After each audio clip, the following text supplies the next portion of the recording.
pagupit, no? May mga routines. At because sensitive yung iba, lalo na sa boys, and mostly boys kasi nakikita namin na may autism,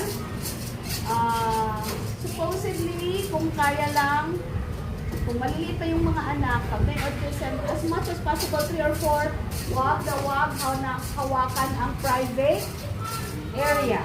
Okay? Pag naliligo, bigyan ng sabon, hawakan ng kamay, sila yung maghahawak ng kanilang ari para maghugas. Bakit? Kasi sensitive sila, mabilis silang ma-arouse. Kaya kahit pag 3 or 4, makita niyo yung ibang bata, dukot ng dukot sa kanilang private parts. Walang malis yun. Pero, they find it pleasurable. Okay? Kaya magtataka ang nanay minsan nakatayo, biglang magrarab. No? Yung anak, doon siya mag-ano sa nanay. So, o kaya, maglagay lang ng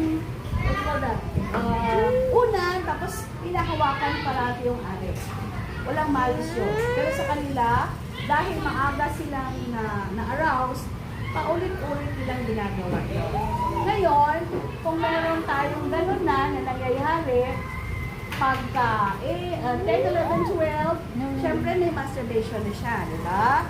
So, you